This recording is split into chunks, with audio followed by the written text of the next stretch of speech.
godina Shawabaat bulchiinsi aanaa Adaamaa miseensota milishaa leenjisaa ture 1,400 eebbisiise. Sagantaa eebbaa gaachana sirnaa fi milishaa kanarratti bulchaan godina Shawabaa Abbaa Buwaaqoo, itti gaafatamaan paartii badhaadhina godina Shawabaa Obbo Laggasaa Taliilaa, hoggansi godina Shawabaa, hoggansi aanaa Adaamaa caasaa nageenya sadarkaan jiran jiraattonni aanaa Adaamaa irratti argamaniiru. Sagantaa sirna eebbaa gaachana sirnaa fi milishaa aanaa Adaamaatti gaggeeffame kunis dhaadannoo humna waloo keenyaan nageenya keenya ni mirkaneessina jedhuuni. Haasawa baniinsaa kan taasisan bulchaan aanaa Adaamaa Obbo Saifuddin Hussein akka jedhanitti baga gammaddan baga eebbifamtan erga jedhanii booda nageenyaanichaa eeguu fi nageenya mirkaneessuuf qooda olaanaa waan qabdaniif hawaasa keessan waliin taatanii qindoominaan hojjechuu qabdu jedhan. Hattuu maqaa jabaa ofiif kennitee kanaan dura ummata keenya saamaa turte yeroo gabaabaa keessatti guyyaa har'aatirraa jalqabee imallee diina shanee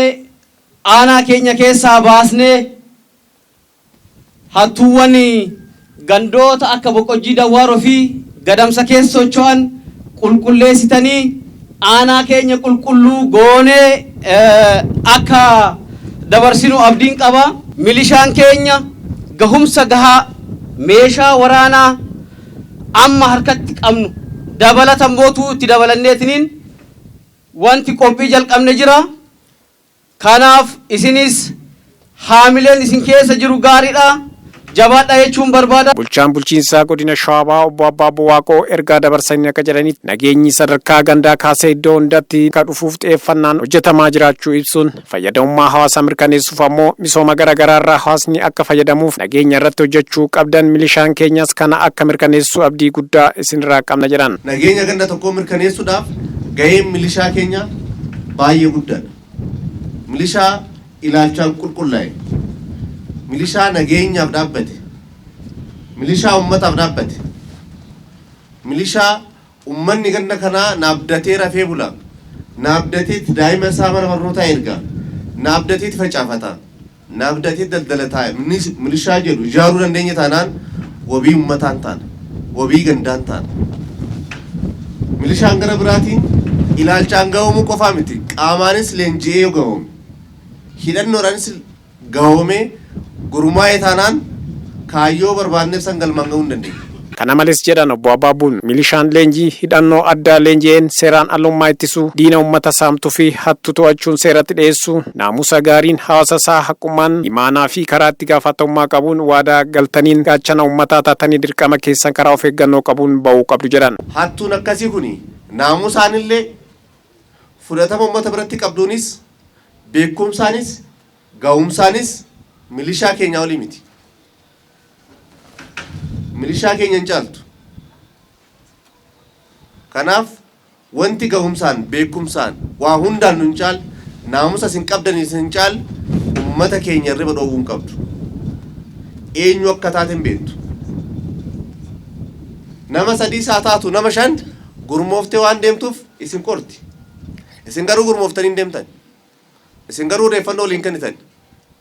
Hattuun nuti uffannu kun nu keessatti nama ijaarratti. Nuti garuu isii keessatti nama ni ijaarrannu. Isiin Oromoo ajjeesuuf deemti. Ati lubbuu uummata Oromoo baraaruuf deemta. Diinni kun eenyu akka ta'e sirriitti hubattanii diina uummata kan akka hin qotanne, akka hin daldalan, akka ilma hin barsiifan gufuutti ta'e kan irraa qulqulleessaniiti gaachana uummata kanaa ta'uu nutti agarsiisuu qabdan.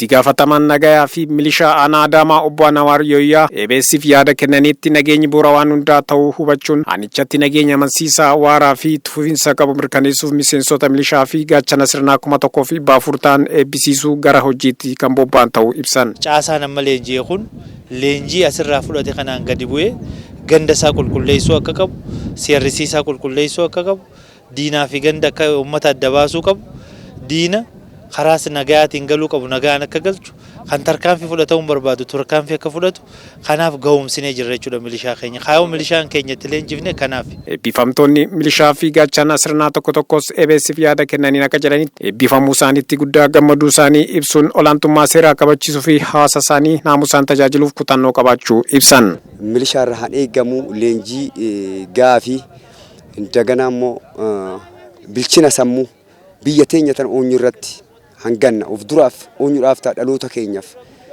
Numa keessa dhalatee diinota keenya hin balleessina isaan dirreen. Amma of duraaf qabsoo godhuudhaan sochiilee biyya keessaa socho'ee uummata burjaajessuudhaan qabeenya namaa saamuudhaan inni kana haga danda'amaa ta'een dhorkiidhaaf qophiidha.